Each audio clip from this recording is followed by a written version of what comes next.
Ma, narinig ko yung apa mong si Rosa kausap si Ligaya. Aalis yata itong dalawang to ngayong gabi. Narinig mo, aalis. Hayaan mo siya umalis. Hayaan ko talaga umalis yung babaeng niya, yung bata niya. Napakatigas ng ulo. A few moments later. Oo nga pala, tita. Alis nga pala ako ngayong gabi.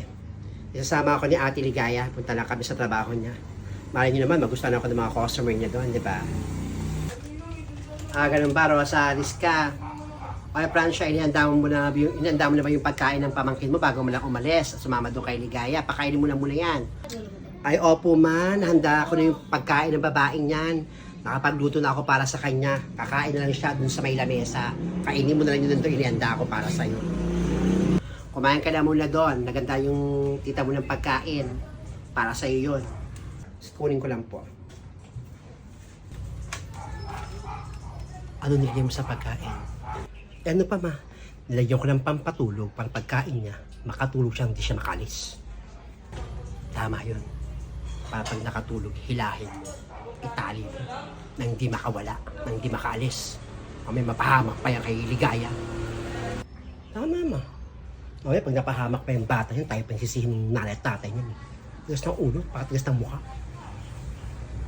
A few moments later. Salamat, tapos na akong kumain. Tita, tapos na po akong kumain. Ganun ba? Sige na, makakalis ka na. Alis na ako hintayin ko lang si ate. Sige na, alis ka na. Ayan naman. Hilahin mo na yung pamangkin mo at itali mo na doon. Para hindi wala yung babae na pakatigas ng ulo. Tali mo yan doon. Hilahin ko talagang paa ng batang.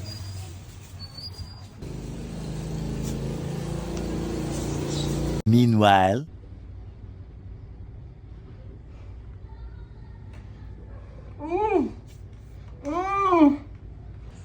Ano?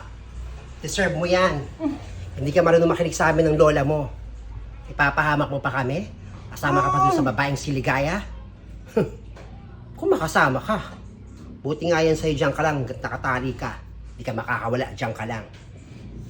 Magdusa ka dyan at mag-iiyak ka, wala makakarinig sa'yo. Rosa? Rosa? Rosa? May naghahanap, may tao. Wala bahala dyan. May babae. Rosa, ay, aling Adelfa si Rosa po. Anong kailangan mo sa apo kong si Rosa? May lakad po kasi kaming dalawa eh. Wala na siya. Nasa Cavite na, hinatid na namin. Ha? Nasa Cavite, kakausap ko lang po kanina at umuo siya, sasama siya ho sa akin. Ang best naman ho niya makaalis. Tsaka pwede ba? Huwag mo kinakausap yung apo ko. Dinala na namin siya sa Cavite dahil ayaw namin magaya sa kagaya mo. Babae mababa ang lipad. Umalis na nga rito. Ang babatip ka lang eh. Alis! Baka ho nandyan lang ho. Rosa! Rosa! Rosa! Wala na nga. Natindihan mo ko. Wala na. Alis na.